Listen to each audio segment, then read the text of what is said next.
First of all, I will deign to respond in regards to the gentleman from California in regards to anti-Semitic tropes, in particular in regards to one gentleman named Tom Steyer. That had nothing to do with anti-Semitism. He was a presidential candidate. He was taking his enormous wealth and putting it into a presidential campaign. And in America, it is fair game to be able to criticize someone when they've chosen to enter the field of politics. And the gentleman, Mr. Steyer, threw in huge dollars. He was described by the gentleman from California as a philanthropist. He was a presidential candidate who has thrown in hundreds of millions of dollars to political campaigns here in America. That is fair game.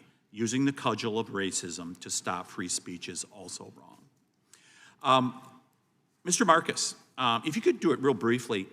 So many of us, I have 3 children, much the same age as them. Where's this intolerance coming from? Where is this intolerance that really is a bit foreign for someone who went to college, a few decades ago? And not just the anti-Semitism. Where's the intolerance coming from? Mr. Chairman, this has been a long time coming, and the intolerance towards other groups is not unrelated to the intolerance towards Jews. We have, for too long, seen political polarization throughout our country with extreme aspects on the college campus. There are extremists on the left, there are extremists on the right, but on the college campus, the extremists on the left have considerably more influence, louder voices, and the greater ability to make their views heard. Oftentimes, that means not just presenting their own opinions, but trying to silence others. Thank you for that. So I turn to Ms. Jordan. Why do administrators fear the left? I would say that they fear the left because they don't want to hurt their feelings. I know that they probably are trying their best to, be equal, be fair, but it honestly feels like they are favoring those students. I know there are a lot of different departments within a Big Ten university, and so some of those, we have a lot of diversity, equity, inclusion spaces. So a lot of those that are, directly funded and directly associated with the university, those are especially the leaders in initiating the activities that I feel like, coddle left-leaning students and empower them to attack us. Because Mr. Ogerzak, isn't it true that they don't fear you on the right on campus, that you're going to tear things down, that you're going to go out and do a nasty demonstration to deny somebody from coming into the campus who comes from the left point of view to speak? I mean, I'm assuming the administrators don't fear you guys. I would certainly hope that they would never expect us to commit any acts of violence against opposing speakers. So we heard earlier in testimony, the quote was used, and one of the panelists, we have failed them. By the time it gets to the Office of Civil Rights, we have failed them. So, Mr. Marcus, why would we put more federal dollars into something like this? I think this is part of what you're hearing from some of us up here, is we are saying, is there really a federal role? Should we be pumping more federal dollars in? In fact, as we put more federal dollars in and we hear about more intolerance, less tolerance for free speech, are we going in the wrong direction by saying, federal government, you should try to do more? Because maybe the federal government is being counterproductive. Mr. Chairman, my experience with the Office for Civil Rights is that it has had lean years and it has had fat years.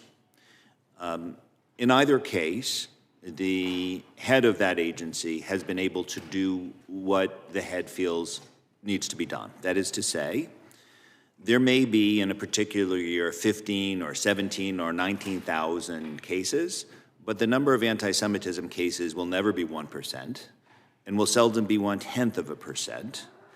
So it is my sense that while there may be political reasons and a host of policy reasons to support either increases or decreases of the budget for that agency, and the Brandeis Center is a nonpartisan group, we don't support others, that the Office for Civil Rights can focus the resources it needs on fighting the problems that needed to be fought, as long as it has the political will and regardless of the budget in a particular year. I want to get one more question in here for Ms. Silberstein. By the way, you were engaged with one of the most incisive questioners we have up here in Mr. McClintock. It is a terrific lesson many of us have learned. And why not tell parents just take your dollars elsewhere? If Cornell is going to act the way they do, Madison, University of Madison refuses to condemn pro-Hamas demonstrators chanting glory to the murders, why not just tell parents to take your dollars elsewhere? I mean, of course, private individuals are entitled to do what they wish with their money. With regard to sending students to these schools, I've been faced with that question numerous times, and I've had to grapple with it myself about why I would put myself in such a situation that could potentially lead to my own harm. And I have gone to a Jewish day school my entire life, and coming to Cornell, I was hoping to encounter a variety of diverse perspectives from whom I'd be able to learn. And upon coming here, I've realized that, I've been hit with a lot of hatred and virulent anti-Semitism, and it's something that makes me feel the need and the right to be there more, to combat it, and to continue to fight against it, and to not let it win. I want to thank all the witnesses for being here today. Thank you very much. May I have a minute to clarify my words that were used? Is that possible within the rules? Sure, the chair will give you let's take a minute. Go ahead. Thank you. Thank you very much, Mr. Chairman. So I'm the one who said we failed them. And fighting hate and preventing hate is a whole of society job. We all have a job to do.